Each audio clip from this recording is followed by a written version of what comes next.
Welcome to the Sample Podcast, guys, the number one social dynamics podcast in the world. And today, I'm with a good friend of mine from the Gold Coast. We're in the new studio, and I'm loving it.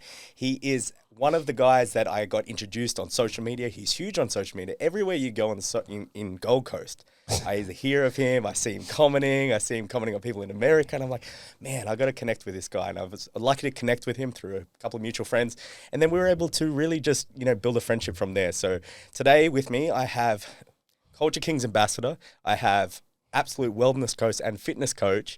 I have someone that has gone through ups and downs in his life and come out better, much better. He actually had pretty much a media run where everyone was posting you. Every single news account posted you about 2-3 weeks ago. Yeah. With me today is Mr. Jaxon Tippet. How are you, boss? My man, thanks for having me on. What a setup, man. Yeah, it's not I too reckon bad. this is probably the best setup I've been in. To date. As soon as I got it, I was like, nah, this is the vibe. It makes it, it makes a difference. And you got kombucha here and fuck, what else? Man, I'm trying to go healthy. Imagine if I had bad drinks. Imagine if I had what would be a terrible drink to have for you? Just a stubby. Nah, I appreciate you having me on, man. And I'm really dipping into the podcast scene now because, one, it helps so many people. 2, it's great for exposure. 3, it's great to meet new connections like yourself and have a proper in-depth chat that maybe we wouldn't know each other as much without this. And yeah, man, it's just all around awesome. So I love the feedback too. So I'm keen to kick this off and spit some facts and whatever you throw at me, and hopefully the audience gets something out of it. Yeah, absolutely. Well, my audience is predominantly guys that are looking to improve their life, improve their social life, improve their fitness. And we do a thing called the 7 pillars of status. And one of the pillars is fitness, which is your connoisseur. You're the connoisseur of fitness. You're the man that's all over social media. So give us a little bit of a rundown in you and your life so that the audience knows how much I know about you and kind of your journey to where you are right now. Now you're killing the game on Instagram and everything like that. So bring us back to what was Jaxon like back when he was a young kid? He might have been 17, 18, 19. What was that kid like? So about 17 we'll start? Yeah. Finished year 12, was very active with sport and always wanted to do something with sport or being active or fitness, you know what I mean? That's just how I was brought up. And I chose to study my Cert 3 and 4 in fitness and become a personal trainer because I was in the gym at that time. I was heavily into my diet, heavily into training, and I felt like I was knowledgeable and I had somewhat of a physique, and I was like, well, why don't I start to use my knowledge on other people to help them overcome weight loss, put on muscle gain, but most importantly, combat their mindset. And so I studied it and I just worked like any personal trainer in and out of gyms for 4 years. And I was just like, this just doesn't cut it. You know what I mean? I was just like, there's only so much money I can make, only so much time. You got to pay rent and overheads at each gym. Obviously, you can only really accommodate for that suburb. And then I was like, well, how can I change this up? And obviously I was just starting to dip into social media and Instagram and all of that. And I was looking up to some top end people like Joseph Rakic and Zach Smith. And I was like, they're doing what I'm doing, but they're doing it online. So they're working from their phone or their laptop. They're accommodating for worldwide clients, not just, a suburb, and they're not paying overheads at the gym and they're their own boss. So I was like, this just literally ticks every box. So I was like, obviously I knew straight off the bat I wasn't going to make the income that I was making 7 days a week doing PT. But that is, the risk that I took and I backed myself and it's paid off, man. You know what I mean? And I think that's what a lot of people do in life. You see so many people that work 9-to-5 jobs and they work 9-to-5 jobs until they die. Yep. And they don't enjoy it. I have people come to me all the time, I don't enjoy what I do. How did you become your own boss, etc. And I think the one thing that stops them from going from 9 to 5 to, say, being a self-employee or being an entrepreneur or whatever it is the fear of failure. They fear that, what if I don't make the money that I'm making right now in a comfortable position? Yep. And that's what it is, man. And it's sad because I'm the complete opposite now. All I do is think about how I can make more revenue or skyrocket here, or whose podcast can I go on, or like sky's the limit, you know what I mean? And I think that's what's so special about life is that we never stop evolving. And if you don't get excited about that, then you're not truly living, in my opinion. So yeah. Definitely. Well, Elon Musk, for example, saying that if there, when they were talking about Mars, and he was like, well, we got to embrace the future. We got to like what we're doing and live. Yeah. So I see that as a key element with a lot of people, with especially entrepreneurs, because it's not just fitness; it's also the things that you have to learn as an entrepreneur. 100%. Yeah. And it seems like everyone's doing it. So at what sort of age did you start to go, you know what, like what age did it start to work and you saw the actual fruits of your labor start to become profitable? Yeah, I think two years into it roughly. So for everyone listening, like they might be like, oh, well, 2 years without a significant income, like how do I do that? And it's like, but I look back at it now and it's like I'm only 27 and I'm pretty well set up my business where I think it'll boom for the rest of my life. And it's like, I don't have to sit there and have someone tell me what to do. I can literally go travel the world. I can do all this stuff. To me, that 2 years taken off for, maybe say the next 50 years of what I want to do, enjoyable income, well worth it. You know what I mean? Well worth it. And if that doesn't motivate you to, maybe get out of what you're doing, if you're not enjoying it, then nothing will. Yeah, well, they work for 50, 60 years and then get 11 years off. That's the quote. 100%. For 2 years, it's nothing. Yeah, so like, and it's different for everyone. Like it could be 5 years, it could be 5 months. Yeah. But I know most people, like I've got a lot of mates that are, their own boss, and you don't really see anyone like struggling up. Like most of them are set up after 3 years or something. It's a very short timepiece for the freedom that you get down the track. I think that's the biggest thing. I remember like not that long ago, Nan passed away. Yeah. I was able to see her like a week before, or like a couple of weeks before, which was fantastic. Yeah. They're the things that you don't get by working the 9 to 5. 100%. You can just like drop everything, go down, see her. Yeah. And they're the memories also. Yeah. Which is 100%. And it's crazy. Like I just think like when you can create your own day, it's just endless opportunities. And it's like, I would never go back to what I used to do. Do you know what I mean? Yeah, like definitely. I would never go back to, I used to do like a lot of laboring. I was like, and some people enjoy it. I'm not bashing people that, want to build the country, basically. Want to be a landscaper or a builder. But it's like, that for me was like, I was going, it felt like I was just literally doing labor the whole day with someone telling me off kind of thing. Yep. And then by the time the day was done, I was just spent. And it's just like this ongoing cycle. And then what you do is you come to Friday and you're so fucking knackered that majority of the population, they go, well, let's go out and drink our sorrows away. Yeah. Because they're not actually enjoying life. And then that's what they usually do, Friday, Saturday. Yeah. Then Sunday's a write-off because they feel like shit. Yeah. And then Monday they're hating it because they're going back to this repeated cycle till Friday. Do you know what I mean? It's fucked, yeah. And it's like alcohol's one, but then some resort to drugs. Yeah. And this is where it becomes a bad habit of depression and people aren't actually enjoying what they're doing. Do you know what I mean? But at the end of the day, it's the core concept is it's on you. You can only change. Yeah. So 1,000%. I think that's a big thing. Well, one of the things that I always talk about is like the 9 to 5, they almost cuck themselves a little bit. You know what cuckolding means, basically? Yeah. So what I think of it is like these guys get told what to do by like a male boss, especially. Like, do this, do that, do that. And when they get to Saturday, it's like the first time they get to be in control of like who they are. Yeah. And that's when they go wild. Yeah. It's because they've been cucked the whole weekend. That's like, actually true. Fuck this. You know, I need to do like, and so they get that masculinity back because it's like they've been, detrimented all week. Yeah. Especially with that. So it's great that you saw that early, which is, so tell us, how did you see that early? How did you pick up on something like that young age? Because me, it was 25 before I picked up on that.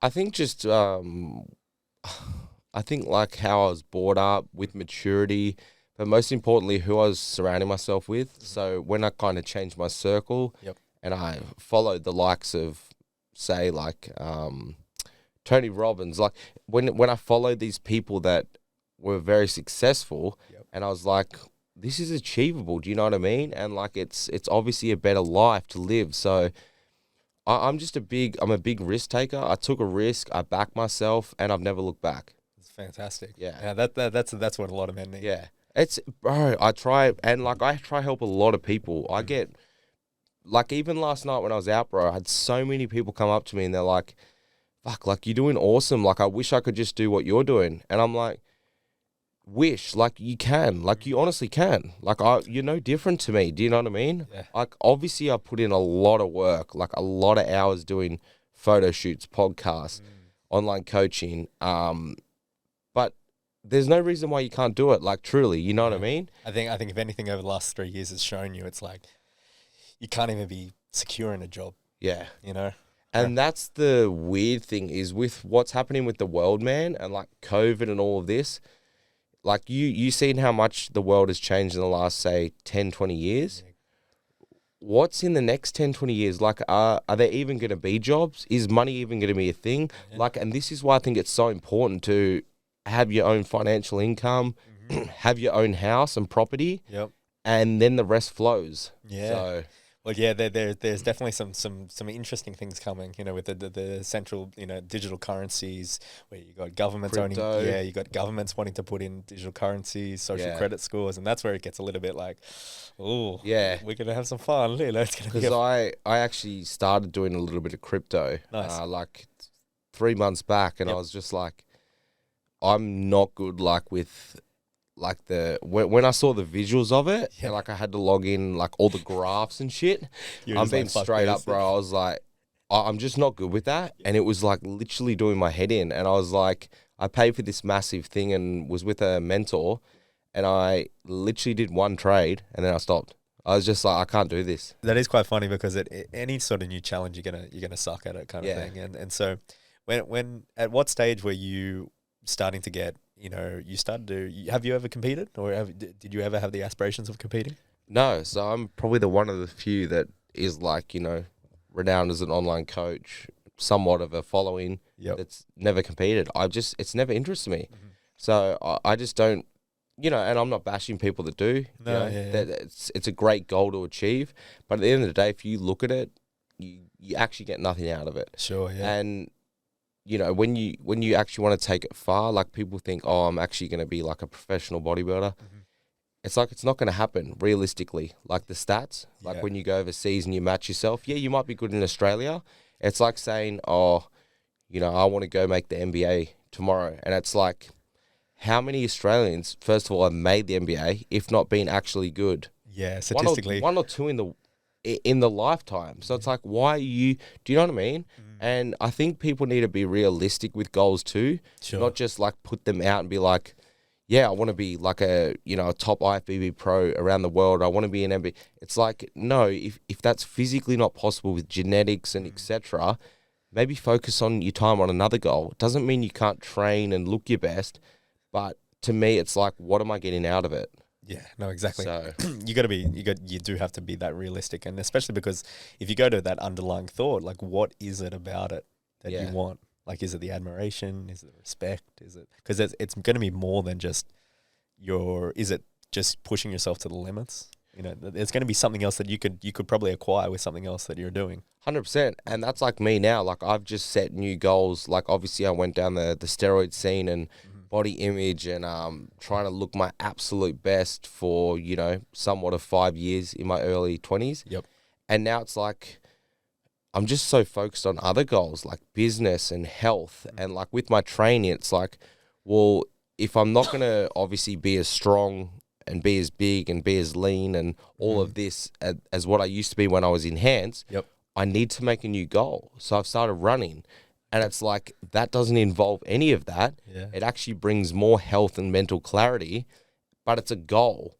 Do you know what I mean? So it's like, you got to kind of you can still do the same thing, but you just got to make a little switch. Going back to that, it's interesting because that's what, you know, really blew up recently is you were talking on your steroids and the stuff. So I want to get into more the circle that you were around. Was it something that you were not, you know, in high school we say like persuaded or, you know, kind of not bullied into it, but was your circle a big component to that? 100%, man. If I wasn't hanging around the people I was hanging around at that point of time when I was in the gym, I would not have done steroids. Sure. So it was more like everyone was literally doing it. I was around, like everyone. And it was just like, to me, this is how simple it sounds. It was like, to take steroids was like to take protein powder. Yeah, like that's what it was like. It was like, there was no other thought. it was like, well, we take a scoop of protein powder after we train, and all my mates were just like, well, we're injecting testosterone before we train. And I just did it, you know what I mean? And then one thing after another, I got addicted, and, 6 years later, come with a lot of consequences and definitely side effects and all of that. And that's what happens with drugs. So, you know what I mean? But I'm very happy I did it, and I don't regret it because it's made me who I am today. Would you say that's a catalyst for your life? Like specifically that moment you look back and see a deviant path for you? You saw like there was two paths and you actually got to go down one path? As in getting off? Yeah, so basically like, I'll give an example. So when I first started to do social dynamics and learn social skills, a girl broke up with me and I ended up almost committing suicide. Yeah, and right. at that moment, I found some videos online where I had all the tablets laid out. I had the bottle of water, went on YouTube, and I found the video that saved my life. Ended up working for the company that saved my life, and the guy, I ended up being his personal assistant. So crazy. That I saw from this concept, like this like butterfly effect. That was the catalyst that deviated my life. So I was just wondering if, the whole, the 6 years that you went down came to a crescendo, like one point where you're just like, wow, it deviated to where you are now. Yeah. So obviously there was, it was heavily related around the health side of, the health, like the side effects. My family, obviously that was a big part where it was detaching us and just causing a lot of tension. And, no parents want to see their kids raised up to be a drug addict. Do you know what I mean? 1,000%. But probably the crucial point was, for listeners listening, obviously I got caught with the steroids. So I wasn't just taking them, I also got caught with them, which then led to hectic amount of court cases, legal fees, all of that. It was that final court case when I was supposedly meant to go to jail based off all the demographics and that of, how many times I got done, how much I had, that I didn't actually go to jail. And that was the sign that there's light ahead. And maybe I could take this upon me to not only stop, but actually help try people not go down the path that I did. And that's what I'm doing right now. Right. And at that moment when they said, you're free to go, that was the... Yeah, obviously it still took a long time. Like you've heard of cold turkey. Yep, sure, yeah. So I did try to go cold turkey. Yeah, back and forth. Like I got off the steroids. I used it for a little bit. Yep. I got off, I think it took 4 to 5 times before it's been out of my life for good. But at that point of time, I was like, I need to change. And I made significant changes, but it is very hard to just go cold turkey on something and never touch it again. Straight, yeah, of course. And it's like anything. You have to have an identity change. Yeah, and that's why a lot of people struggle with, street drugs too. It's like you see them, they're in and out of rehab all the time. I've got mates right now that it's very sad, but, they're addicted to ice and they literally just can't get off. Yeah, they get off for a little bit, they go to rehab, but they can't. And it's sad because I see them deteriorate and I see so much more light in them. Do you know what I mean? And I just hope, that what we're doing and what I speak about predominantly just helps someone, because no one wants to see, their son or their daughter die from drugs or suicide or whatever. You know what I mean? It's a very serious topic. Yeah, So, it's true. It's truly sad that there is that. And I had my little bit and I kind of play it off. But yeah, no, I think, talking to you, I think, it should be more of a serious topic for me even to talk about. Yeah. Because I was addicted to a thing called Restovit, which was a sleeping medication because I couldn't sleep because of the breakup. Really? Yeah. So that's like your mic's playing up. Yeah, a little bit. There we go. We're back. Yeah. Is that like similar to Xanax or Valium, or more just a sleeping tablet, to be honest? So it just kind of knocks you out. Yeah, it knocks you out. It kind of, the big thing is I liked when I woke up in the morning and I felt something. As in what was that something? The feeling was as if I'd been run over by a truck. Right. because I'd wake up so drowsy, so heavy. You like that feeling? Because it made me feel something. I was in a breakup and I was heartbroken. And so anything that was a different feeling other than the breakup was good.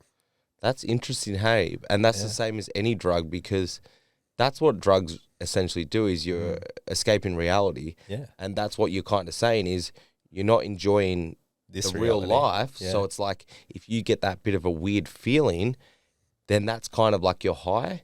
A metaverse within a reality almost. Yeah. That's crazy, man. But I've never even heard of that. So that was that. It was just the breakup, and then what I find very interesting, and it's great that you're waking people up from that. The thoughts in your head, is a big thing. You're not yourself. Yeah. You're not who you are. I'm not who I like. You're a different person. Yeah. So that person has different thoughts. Yeah. Not you, and so that's a big thing. So what was the biggest identity shift that you had from someone that was doing this for 6 years? That's a predominant cycle of your life to now becoming who you are right now. What were the things that you really focused on in terms of your identity shift? Yeah, just changing my circle, looking at things differently in terms of like longevity and health, not just body image and the now. You know what I mean? Because at the end of the day, if you think about it, like everyone wants to live as long as possible. Yep. And we all want to be happy and we all want to be healthy. And like, I couldn't do those things on this substance. And, there was no way I would have been having a family if I was dead or, all of these things. And it's like, at the end of the day, the core value is like, if I can, live as long as possible, I can be happy and I'm healthy.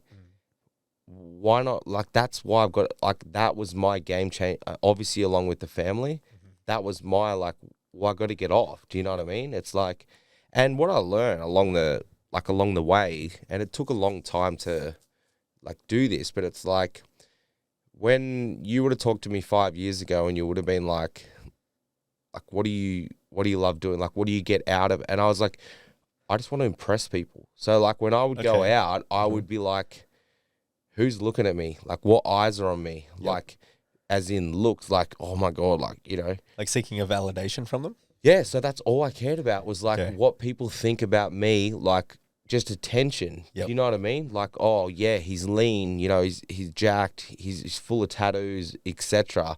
And it's like now it's like the complete opposite. It's like obviously I still like looking good, but the core value is okay. So for example, when I leave you for this chat, how did I make you feel? And that's the core value of life. So when you leave someone, you have a conversation or you meet someone, they're going to remember you for how you made them feel. They're not going to remember you for how big your biceps are or how white your teeth are. Do you know what I mean? And it's true. Yeah. And ever since I've started to treat people properly and with respect and be kind, I'm getting so much more love and attention back. Do you know what I mean? It's crazy. It's funny how that works, eh? Yeah, so it's like I was chasing something and I'm actually getting more doing the opposite. Yeah. So, yeah. That's the abundant mind frame we always talk about. Yeah. You're coming with love and you're going to get love back. I love it, man. Like, and that's why, you said at the start, you see me everywhere. Yeah. I'm trying to show love because when I get that love to me, I know how good it feels. So if I show a little bit to you, I know you're getting that good feeling. Do you know what I mean? I think the world needs more of it. I think that's very, a lot of people can take from that is that you've taken the validation from yourself onto how you made others feel. Yeah. That's huge. That's a really big thing because not everyone twigs in their head that's such a big game changer. It is, but it's so simple too. Yeah. Do you know what I mean? Yeah. It doesn't actually cost anything. All it takes is just a little bit of time out of your day. It's the same as complimenting someone. Imagine if everyone was positive and we all walked around and, hey, Sam, like, you look great today. Have an awesome day. Yeah. Like, instead of, like, being competitive and negative towards you, how much energy shift is it and how much different would the world be? Yeah, law of karma. Really, you're going to get it back. It's funny that you actually say that. The book right next to your left ear is How to Win Friends, Influence People. And one of the biggest rules is that find genuine interest in other people. Get people to talk about themselves. Find something in them. And you'll find that you'll gain more people that will like you. 100%. It's okay. It's very, very interesting, that law of karma where you're putting it more out in the universe and you're getting it back. On the side of that of masculinity, because a lot of the time my audience is all majority guys, wanting to improve their life. Yeah. Where have you seen the biggest shift in yourself and your core confidence in? So you're someone that's got the tattoos, got the body, got the social media, but where has been your biggest shift personally in your confidence? Because you're someone that's extroverted, that's out there, that's all over social media, all doing a thing. Where does your confidence come from? So you mean they're two different things? So to like love myself, you mean? Or? Well, basically, my idea is, some people can have all these things and they don't portray themselves like you do. You're very confident, very extroverted, very out there. So where does it come from? Does it come from the external, or does it come from an internal kind of feeling that you felt? If you were saying before that you were more selfish, more arrogant, where it was like, look at me, look at me, look at me, and now it's completely different, where does that confidence still come from within you? That's a good question. I've never actually had that. You put me on the spot. Man, I don't know. Like, I think I'm confident because I know that what I'm speaking about and what I do works. Okay. And it's impacting lives, if that makes sense. Mm-hmm. So if you, for example, did podcasts and was getting no traction and what you did for a living, it wasn't working and making an impact, you wouldn't be confident. Do you know what I mean? Because you know that the next thing you do is probably not going to really work. It's a nothing. Mm-hmm. So I think because I impact so many lives with online coaching, I speak so openly about the drugs, the steroids on podcasts, and so many people are reaching out to me and being like, I just listened to your podcast, changed my life, or this or that. That makes me confident because I know that when I do another one, I'm impacting people. So I think that's where my confidence comes from. That's good, that positive reinforcement loop. And that's interesting.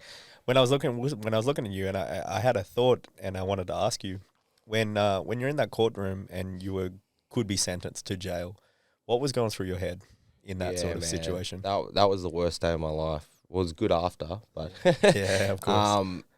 Man, I'm trying to think back. So it was just honestly, I was scared shitless. Yep. Like I was really scared. Like, to go to jail, like, that's scary it's shit a big to thing. me, you know what I mean? Huge. Especially when, I think I was 22 and it's like, I'm literally like at the peak of my age. Like, I've got everything ahead of me, and what I might be locked up in a cell that I can't do anything, no ambitions, no goals. I can't do anything I want to do. Do you know what I mean?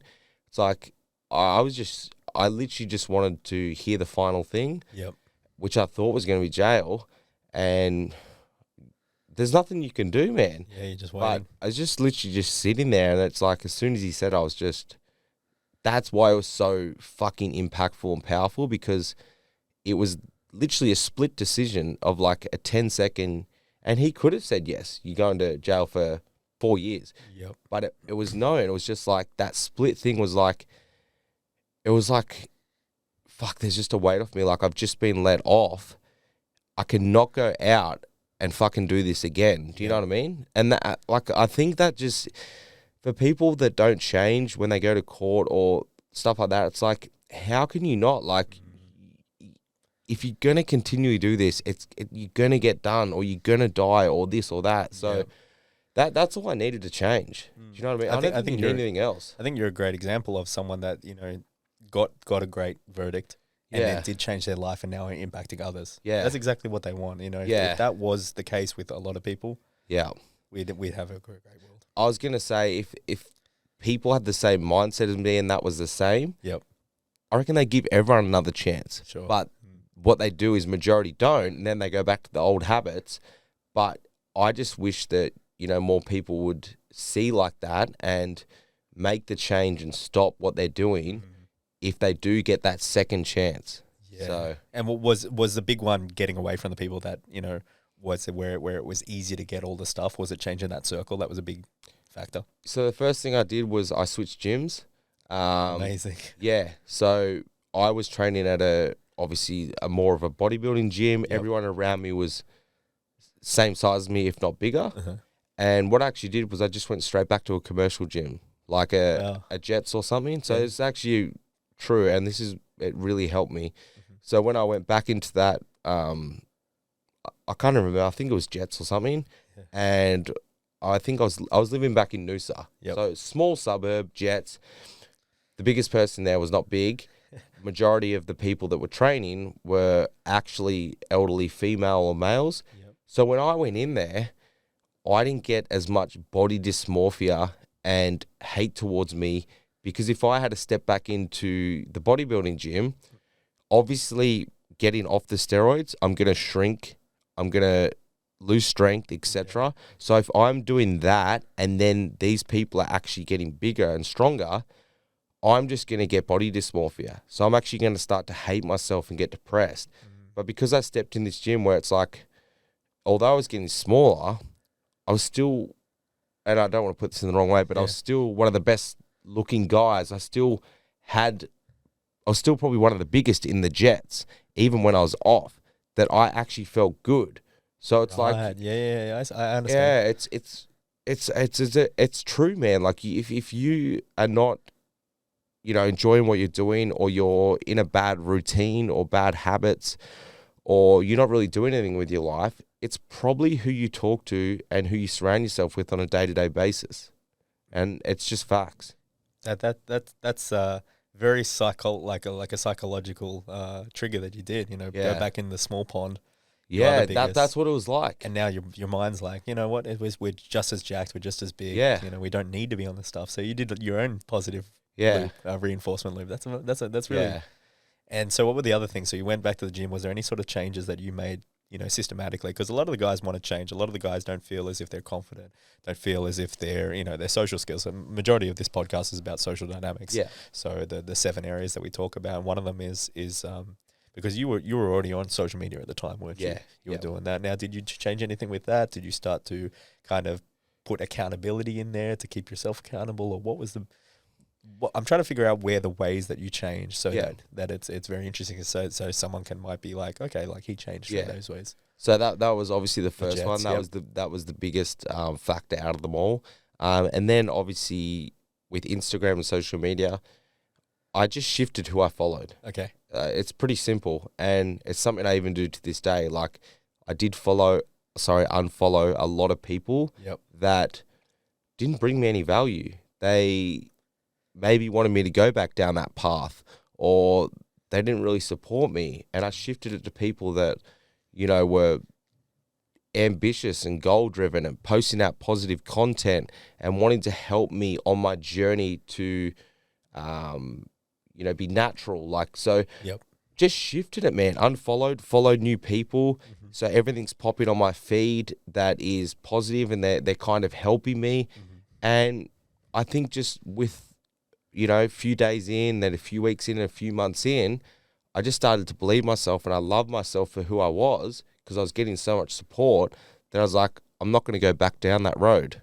So that must have, it seems to be like that was your circle was like everything, and what you're viewing was everything. Everything, man. I almost say like people on social media now are one of the key people that you surround yourself with. Back in the day it was always the 5 people by Jim Rohn's. The 5 people great.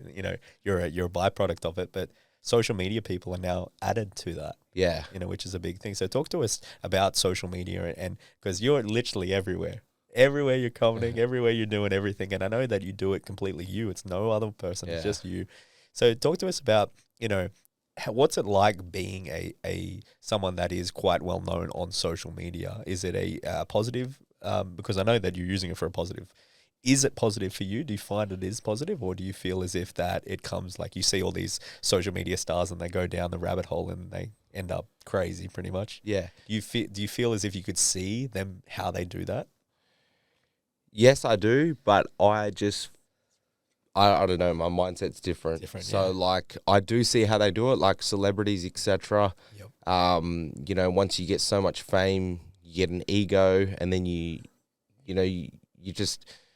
so tied up in it all. You're just getting so much media and stuff that you don't even really know who you are. But I suppose I've always, I think it come back to when I used to look up to my idols and my icons on social media. Yep. I think it was one day, I can't remember who it was, I actually reached out to this person. I think I commented on his post. Yeah. And then no, comment on multiple and never replied. Okay. And then I actually sent him a DM. I can't exactly remember, but it was like something like along the lines of, hey brother, like I really, really admire you. Like I look up to you. I watch your stuff on a day-to-day basis. I just wanted to reach out and say, much respect and keep motivating me.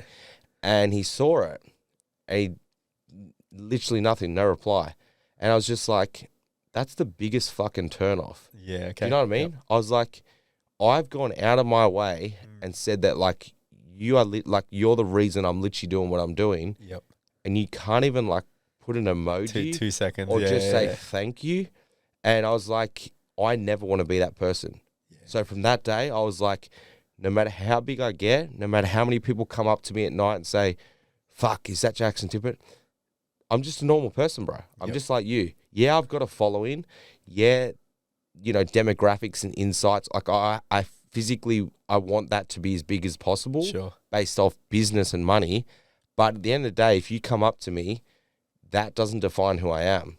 And I just want to treat people the exact same that when I didn't have a following as if I have a following. And even if it grows more, it's not going to change at all because I've got that perceptive and that's in my mind. Do you know what I mean? Yeah. So, well, you give your time away to everyone. I've seen it, whether it was at Lunar Festival, when we're at that everyone was coming up to you, whether it's Cali or anything like that, you give a lot of time, to and yourself. I take it, I love it. Like I do love it now, but I love it as motivation. I don't love it in an ego way. Okay. So like when people actually come up to me and, say 10 people come up to me at night and they say, love your work, blah, blah, is that him? I take that in, and I learned this off a guy called Michael Cooper. I take it in a different way. I actually, when someone gives me a positive compliment or something, I actually breathe and I take it in and I go, you know what? Like, he just said that, like, he loves my work and, like, I'm inspiring him. Fuck, I am inspiring people. Okay. But then not in an ego way, do you know what I mean? And then that gives me energy to go, wow, like, someone actually said that to me. Like, I'm actually impacting lives. I'm going to fucking go and do more. And it's like my little drug now. Yeah. When I wake up and get some positive feedback, I kind of thrive off that, and then I grind harder to hopefully get more, because I know that not to get more because of attention, to get more because I know that I'm making an impact in a positive way. So you're almost taking on, like, one of the biggest things you see when people can't take compliments, they shy away. Yeah. It's almost like you're taking on the love. You need to take if someone gives you a and I never used to. I used to be very hard on myself. But if someone gives you a compliment, you need to take that in a positive way. It changes the way you feel. You know what I mean? Yeah, definitely. So it's for anyone listening out there that struggles to take a compliment, someone genuinely gives you a compliment, and they're not, kissing up your ass or trying to be fake. Yeah, genuine. Take it in and appreciate it. Like, honestly, it's a real good tip, but it's very, very important. Sometimes the foundations, the fundamentals are 90% of it. Like, that's all you need, Right. Everything in life, it really is so fucking simple. It really is. People just overcomplicate it. Yeah. Do you know what I mean? Like, all of these little things, like, I change my circle. Yep. I take compliments. I appreciate them. All of these little things, it's like people overcomplicate it. They're like, how did you go from this to that? But this is why it's so good, because we're breaking it down. But it really is simple. And now I love myself for who I am. I take compliments. The circle changed me, this and that. And it's like, if you start to implement some of these, maybe this could help change you if you're listening and you're going down a rabbit hole or you're addicted to drugs. Yeah, definitely. So I love that. That's speaking facts. And speaking on facts, your podcast, you've interviewed some of the biggest guests in the world. You're talking about your Danny Greens, you're talking about actual celebrities. So what have you gained from interviewing these big profile people through your work and interacting with others and things like that? Just first of all, everyone I've interviewed is just very humble. Okay. So I've learned that, once again, if you're the best boxer in, Australia, if not one of the best in the world, you still don't have to have an ego. Do you know what I mean? Like, still humble. And what else have I learned out? I've learned that, it's very inspiring to see that, how far people can actually take their lives. And it's like Danny Green, for example, like he was just a normal kid like us. But, then he put in the grind, he put in the work, he become the best boxer. Now he owns multiple 12 rounds, the facilities. Oh, yep. And it's like, that also inspires me. It's like, once you drop off something, it doesn't mean you just drop off. So he could have stopped boxing and then he could have resorted to drugs because he was so, popular and he had so much money, which is what a lot of celebrities do. But he kept pushing.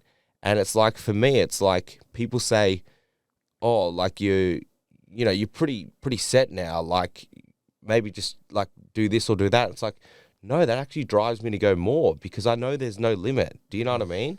Like I could have stopped, as I said, I could have stopped doing podcasts, but it's like, why when I'm getting so much feedback and there's so much traction going around and positive energy, it's like, well, why don't we actually kick it up a notch? Do you know what I mean? Yeah, set a new goal, set a high goal. Yeah, like why go back and just be like, oh, yeah, I've had Danny Green on, I've been on a few other guests, I'll call it. That's my days. And that's what a lot of people do in life. Yeah. And it's like, well, no, why don't I get Roy Jones Jr. on now? Or do you know what I mean? That's the mentality I have. You have to think high. Even if you don't achieve it, you're going to be higher than if you didn't set that goal. Yeah, no, definitely. So your next thing that I saw that pivot is that you've started with your coaching is you've got your own app. Yeah. Launched. And so when's that launching? That's launching pretty soon, isn't it? Yeah, it's just literally everything's done. Just kind of 2 weeks or something. Yeah. Yeah, love it. Yeah. So that's been your next goal and you now achieved that, which is... So that was a goal that I never thought I'd have. I've got my fitness retreat next week, which I never thought I'd be, the head trainer. Yeah. Which could lead to multiple locations ongoing around the world.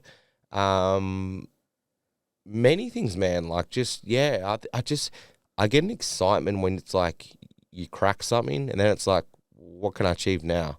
Do you get that yourself? You know what I mean? 1,000%, yeah. It's like, you might be, for example, being like, who can I get on this podcast? And like, oh, I just cracked him. Well, can I go a bit higher and get that dude that's a bit more well-known? Or can I start to, because my podcast get in the media? Or like, I think it's just exciting to crack at new things and see how far you can take it. There's that fine, I find there's that fine art where the goal is just out of the reach, but still a lot of work, and you're like, it's almost like you can taste it. You're like, oh fuck, like if that happened, or if that, like it's that real fine line. And I think that's when people set goals, I think that's how they should set them. So, for example, if you set a goal and you wanted Joe Rogan on in the next 4 months, it's probably very unachievable.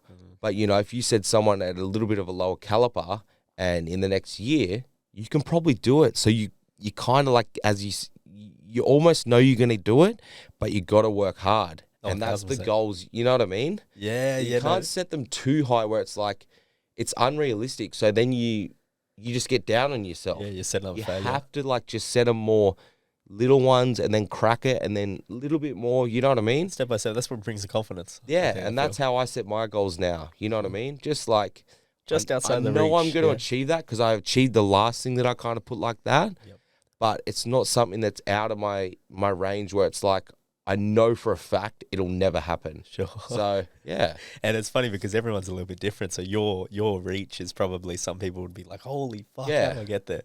So it's interesting, man. Like it's, Going on to one of the big topics that I want to discuss with you is, within the media and everything that's coming up is definitely masculinity and this idea of becoming the strongest version of yourself, pretty much within fitness and stuff like that. So where have you seen, or where do you think that a lot of this is going? Do you feel as if there's more people getting to the gym? Do you feel there's more people trying to get stronger and fitter?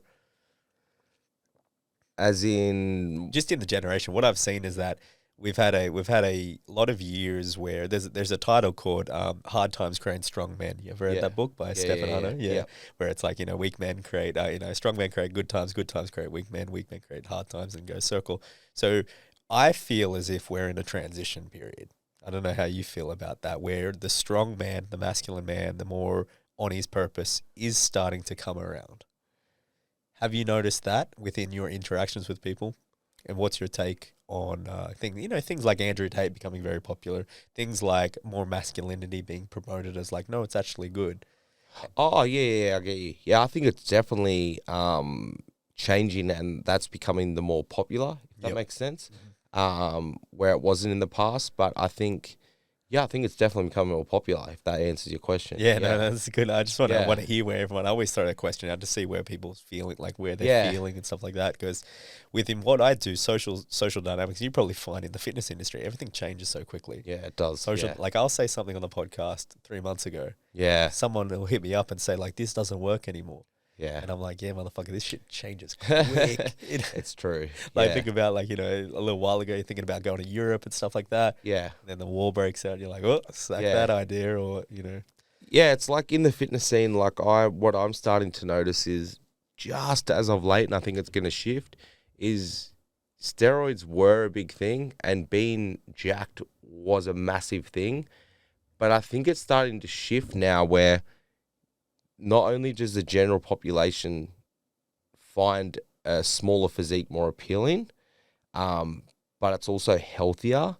There's so many bodybuilders dropping dead that it's like, I think people are starting to shift into more health, longevity, running, all of this type of stuff with like mindset, mental health, not just like how big we can get. So what I'm finding is when people are stepping in the gym now, and there's obviously people that still want to get big and they're on steroids, but I'm finding more people going there for mental clarity and to actually get their health markers up. Mm-hmm. Do you know what I mean? So when I went in there when I was on steroids, Yep. nothing to do with health. Do you know what I mean? It was nothing. There's two different things. Like you might want to, when you exercise or you run, Yep. you're trying to do that for your heart to get it better. But for example, when I was like your cardiovascular, you're trying to get better. And then I would watch what I put in my mouth to maybe, help my insides. But when I was, wanting to get big in that, it was like I'm doing like the opposite. So I was taking, for example, a clenbuterol, which is a fat burning drug that's meant for horses. So it's actually speeding up my heart rate to the fact where I could have had a heart attack. So it's two different things. Do you know what I mean? Yep. And I think people should focus on the health benefits of actually exercising, not just how big or lean you can get. It's a more sustainable fitness. Yeah. So that then when they're 60, they're still in amazing 100%. And that's what it comes down to. It's longevity for me now. Yep. Yeah, I might not be the biggest or the leanest or look as good as I did, but I can do this forever. I'm happier. I'm healthy. Yeah. And that's what I'm starting to notice. It's starting to shift. Wow, that's an amazing insight, because there's always going to be someone bigger. It's always going to be someone richer. 100%. It's always going to, it doesn't matter. You're good here. Try somewhere else like America or something. Always. And that's what we were saying before. It's like there's always going to be someone better than you. So you're always going to be like chasing that top. Do you know what I mean? Yeah. And it's kind of never achievable. Never. The world's a big place and there's many people. Do you know what I mean? Yeah. So. No, 1,000%. There's a great book called The Way of the Superior Man by David Data. Yeah. The first one is, the very first rule he talks about that is that there's no end. There's no completion. There's literally not. Like, I remember back when I looked my absolute best, Yeah. and I got a few photos, and I did look incredible. Yeah. I know at that point in time, You hate it. straight up, I thought I looked like shit. It's crazy, man. Holy shit. I look back, and I was like, wow, like, fucking veins everywhere, like, and I literally thought I was, like, somewhat fat. Like, it's really bizarre how the brain works, because I was constantly chasing, like, people that were at the highest caliber, that I was like, oh, nah, like I'm not near them, so I got to work harder. I don't look good. Yeah, you never stop to appreciate. It's crazy, man. Do you know what I mean? Yeah. And I look back, just as that as an example, I was like, what was going through my head? You know what I mean? True. So I think that there's a great TikTok recently where it was just like someone was, it was kind of like a trend where they would say, I didn't make this month's quota or something in fulfillment, or I didn't top last quarter's revenue. yeah. And then it showed to like a picture of a little kid, and it's like, we have a business. Oh, I've seen that. Yeah. It was fucking phenomenal. I loved that trend. Yeah. And I got a lot of my clients to actually look at that and do something similar. Yeah. It was like one guy was, doing it, and he looked back. It's like we did sales, or we did, we fly a plane or anything shit Yeah. like that. It's crazy. And that's another thing. You gotta gotta almost give yourself a pat on the back for the little goals you do achieve. Yep. So when people achieve stuff, they're never happy because they never actually go, oh, like I just achieved this, or look how far you've come. Do you know what I mean? I think that's a great tool to have. Like, and I do that now when I didn't used to do that. But I'm like, for example, I had like Danny Green on, and I've just launched my app and I'm doing a fitness retreat. Like, yeah, I'm not the best in the world, but man, like I'm having a go. You know what I mean? Making waves. Because then you kind of like, you congratulate yourself a bit, but if you're just so hard on yourself all the time, everything revolving around you is just negativity. Well, You know what I everything, mean? even in your thoughts, is like Yeah. the one thing. The one person that needs to be a cheerleader for yourself is yourself. And everything starts in here, man. If I didn't know how to control this, I wouldn't have got off steroids. Yeah. I wouldn't be here doing what I'm doing. It all starts here, man. It's all mindset, bro. It's all mindset. So how do you particularly control your emotions and mindset? Because everyone's a little bit different. I know everyone's got a system, almost like kind of like a system. So where do you find that you are at best, that you're able to keep your mind in shape and in check, and doing, being on your side rather than against you? Man, oh, fuck. I'm gonna put that back on you. How do you? How do I? Yeah. Well, number one, I do a lot of people do affirmations, but So that's what you're talking. Yeah. Okay. I do mantras. What's mantras? Mantras are sayings that you say to yourself constantly throughout the day. Okay. So, an affirmation in the morning, I'm not against them, but just for me, they never worked. But for me, one of the ones that I have is throughout the day, I'll have a random thing that happens, and I'll say it in my head, whereas like the most unexpectedly great things keep happening to me. Or I might say... Do you say that on a day-to-day basis? Yeah, I just think of everything, the most unexpectedly good things keep happening to me. How often would you say that? Probably 15, 20 times a day. Really? Yeah. Like out loud or? No, just in my head. Yeah, wow. And it'll come at the most randomest times. It'll be like, so I might anchor it to like brushing my teeth. Yep. So like I'll do a forcible anchor. It'll be like every time I brush my teeth, I want to have this thought and this, and then I can continue to force it in there, and then every time I brush my teeth, I'll have that thought pop up. Yeah, wow. And then a mantra, boom, say the mantra, or I'm on an ever pursuit to become the strongest version of myself. All these kind of mantras. I like that, man. I might incorporate that. Yeah. So I do the I wasn't sure what you actually meant. But I do the affirmations. Fantastic. I never used to love myself, for example. Yeah. So do you know the technician, Trav? Oh, his no. podcast. No. So he's a legend. You should get on his. He actually, when we did one together, he actually taught me so much stuff. But I said I don't. In that podcast, it was about body image, all of that. Yep. And pretty much said, like, I've never really loved myself. I've always been hard on myself. Yeah. I've never actually loved who I am. Yeah. And he made me do this tool where I actually go every morning. I just go, because we all go in front of the mirror, shower, etc. Yep. So I just go in front of the mirror. Obviously, usually I've just got like my jocks on so you can see everything. Yep. And I just literally stare at myself, just look at myself and just say, like, you are beautiful. Like, you are loved, because I am loved. And you're unique in your own way. And yes, it doesn't change just off one day doing that, as you know, with the mantras. Yep. But a couple of months in, when I'm like, okay, like, yeah, like I am amazing. Like I am loved. I am beautiful. Like, we all have flaws, but if you pick your flaws, it's the worst. Because at the end of the day, you can't, and I say this, you can't physically change structural things or this or that. It's like, that's your genetics. So it's like, if you're constantly picking at them, you're literally never going to be happy, because you physically, you can get, you can get lip filler, or you can change your hair color, but to an extent, that's your body. Yep. You're never going to be me. I'm never going to be you. So you got to be happy with your own version. Do you know what I mean? Of yourself. And that's something that game change. You know what I mean? Yeah, definitely. I do believe wholeheartedly that even myself, I'm on the ever pursuit of it, where you should try to get yourself to peak fitness, like the best, like, at least once in your life, to where you're like, wow, so for me, it looks like it'll be in my 30s, once everything gets sorted. But that should be a goal to see. I think it's Aristotle or something, and it talks about it's a shame for a man to go through a life and not see what he's capable of, basically. And that's, it is sad, man, because there's probably 90% of the population that they never do see that. No. And I find it a form of disrespect to your body. Yourself. Yeah. Yep. So that's how I look at it. When I look at not having to go at obese people, some people can't help it, etc. But if you're sitting there and you're the reason why you are overweight and you feel like shit, etc., you sit on the couch all day, that's a form of disrespect. Like to yourself, it's like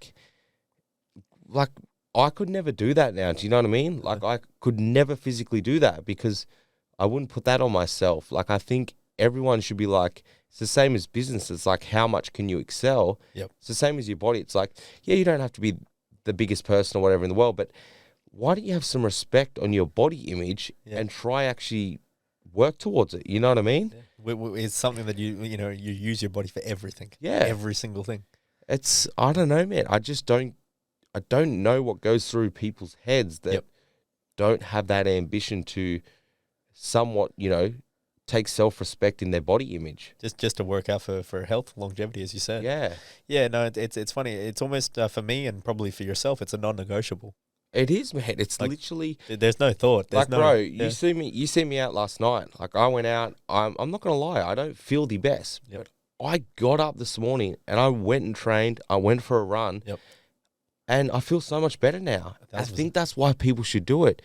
Once you've done it, it was hard to get up. It was hard to stop my alarm. It was hard to get out. Yeah. But the rest is easy. Yeah. And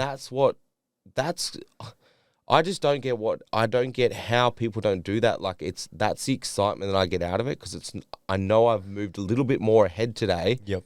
I feel a lot better than if I had just sat in bed all day. Yeah, definitely. I've cracked out a podcast, which if I had said no, it's like all these little things. They are hard in a way, but it's a rewarding hard.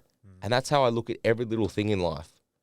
So. Yeah, it's like almost like the boundaries. You set hard boundaries on yourself and then everything falls into place. Yeah. And it's the biggest thing because a lot of the time it'll be the guy, if we take a single guy overweight a little bit, he's more of the type that, compromises his boundaries, doesn't have the best, he might be like, oh, I can't get a girlfriend or this or that, or, my life sucks or this or that. And it's just like, well. You hear it all the time. Yeah, I hear it, with what I do all the time. I say it all the time. Nothing good comes easy. Yeah. And it's true. If you want to be the best at something or you want to excel, there is going to be points where it's very hard and you feel like giving in. But when you don't give in, that's what makes you a champion. So that's pretty strong, especially for what. And so your goals, what are your goals now that you're achieving? Other the ones that you want to say. I know a lot of people don't like to speak about, things that haven't, sort of that they feel as if it, they get the validation. This is one thing that I've seen. They get the validation from other people just speaking about the goals. Yeah. So what are the things that you're comfortable with telling, goals that you're trying to achieve, and where are you aiming the benchmark now for yourself? So my main goal is to own my own house in the next year or so. Like, I think that should be everyone's goal. Yep. Because at the end of the day, if you're paying someone's mortgage for the rest of your life, as opposed to putting in the hard work and then you're paying off your own mortgage, it's just a no-brainer. Sure. Do you know what I mean? It's just like, why would you pay when every time you put that rent to the owner? It's like, imagine if you put that into your house. Do you know what I mean? So I think it's just a foremost for that. Mm-hmm. So I would like to own my own house. I want to I'm loving the podcast talking scene stuff. I want to go around the world and just motivational speak. And it's a big goal, but I already know it's going to happen. I already know. I've manifested. So I'm going to be speaking in front of thousands in a year's time, if not 5 years' time, and impacting lives, kind of what I'm doing on the podcast, but on stage, on a big events, etc. So that's like my goal, because I've done 3 guest speaks so far, like at events or whatever. And you loved it? Bro, like, nothing compared. Have you done one? Yeah. No. So basically, when I used to work for a company called Real Social Dynamics, one of the Yeah. biggest dating companies, and we did seminars all around the world, 35 countries. Nothing compares. Yeah, it's amazing, isn't Just it? like, especially when you're talking about something like drugs Yep. and helping people, like when you're trying to help them, so when they leave, they maybe get an impact of something, they change their lives, Yeah. and then when they come up to you, it's like, man, I was standing on stage and I literally just had goosebumps everywhere, and it beats any drug I've ever used in terms of the high I had, Yep. and that's all I need to say. You scared before him? A little bit Yeah. nervous? I was, but when you've done it, it's like, fuck, let's like go to one with more guests. Like, do you know what I mean? It's like you just need to take these little steps, but that's another thing. It scares you, but it's good for you. So when people get scared of something, they usually turn away from it. But it's kind of like failure. When people they fear failure. So when I kind of, to an extent, when maybe something's going through my head or I'm about to do something and it's very scary, Yep. I almost switch the thought of that. Like, it's awesome. Do you know what I mean? Because I know something good is going to happen out of it if I get through it. Like, do you know what I mean? No, 100%. No, So that's how the mind, like, I don't know. That's just how my mind works. that's It's fantastic. crazy. It's amazing that you have these mindsets and you haven't been trained. 'Cause Yeah. these are all things that weren't natural to me that I had to train myself on. So And exactly what people you're ask saying. me all the time, like, who have you learned from? Like, and I don't know, like, I'm not trying to sit here and say I'm a gift, but Yeah. I literally haven't learned from anyone. I don't know where it's come from, but I've learned all these things, and they're things that people usually learn off someone else. Do you know what I mean? Like an internal desire or something that's just been burning Yeah. and you've figured it out somehow.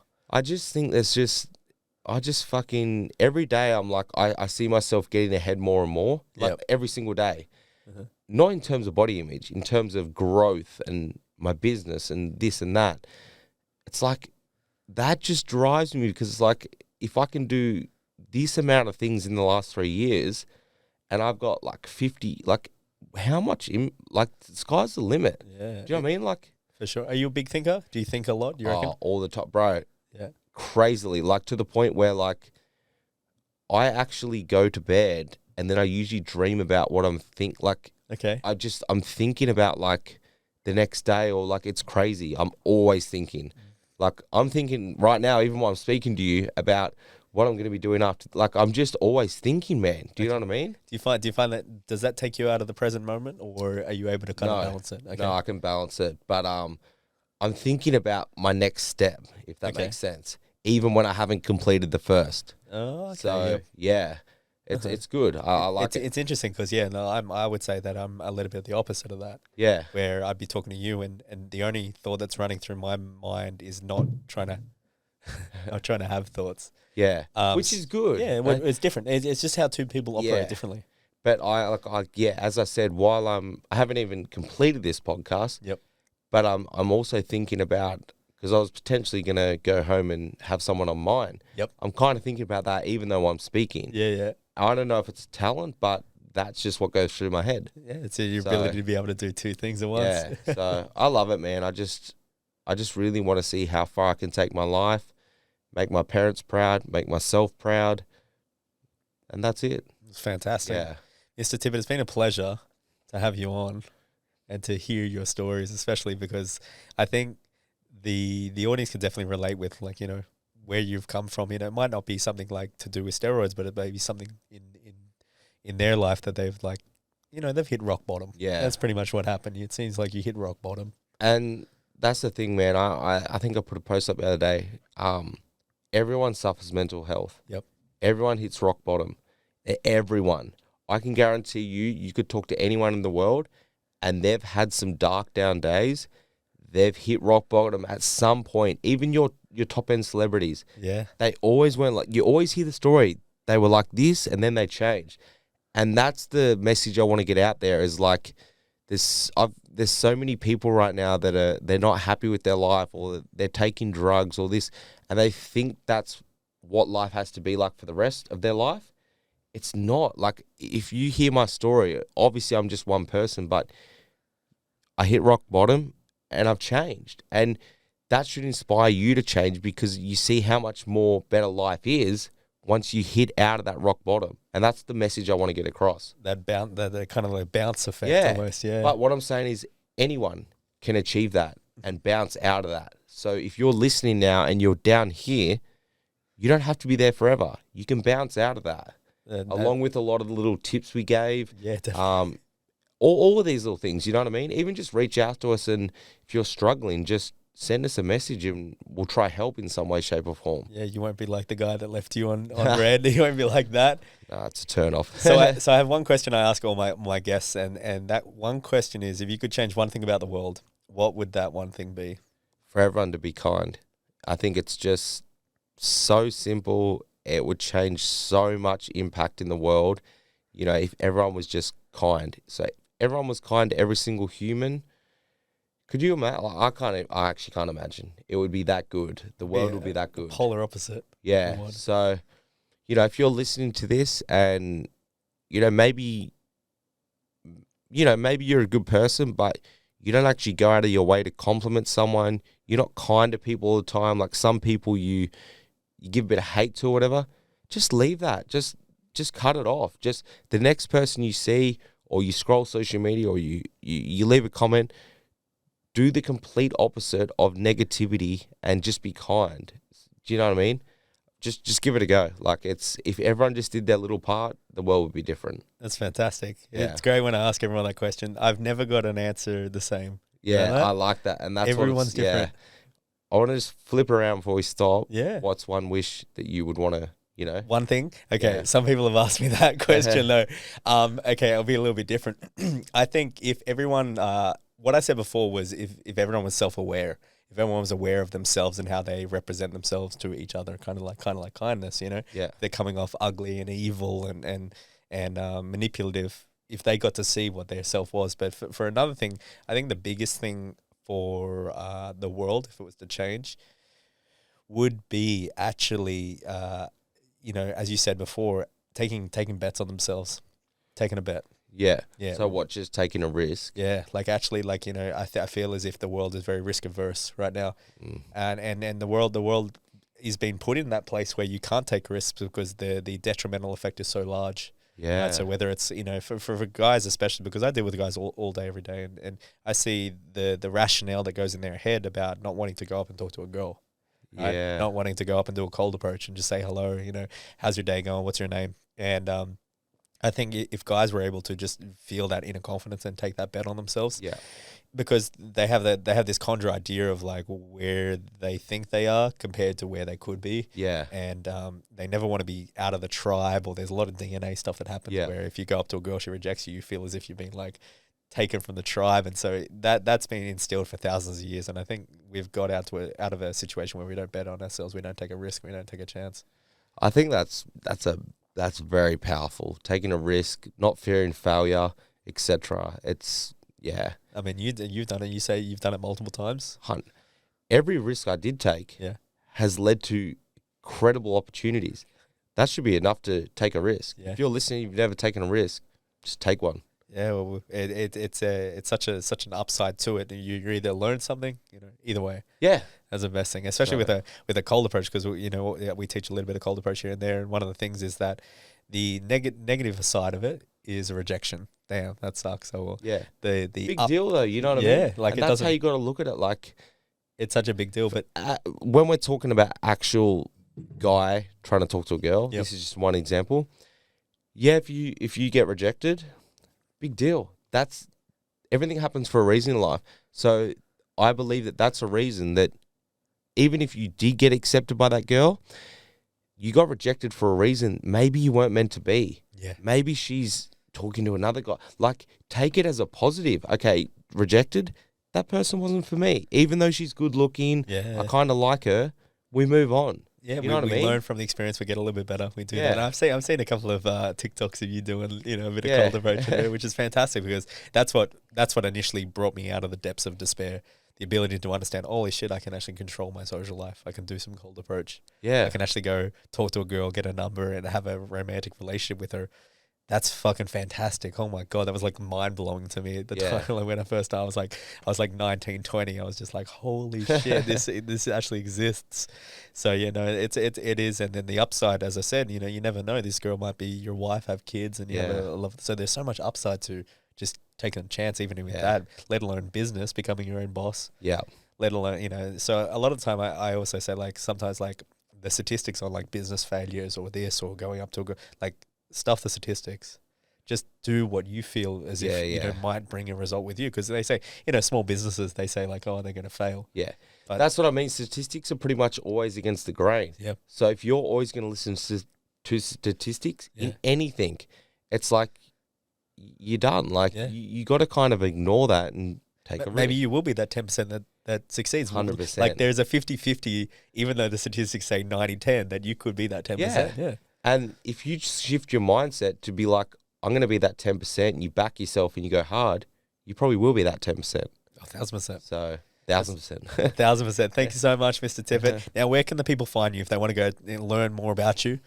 So just my Instagram is the best place, at I am Jaxon Tippet.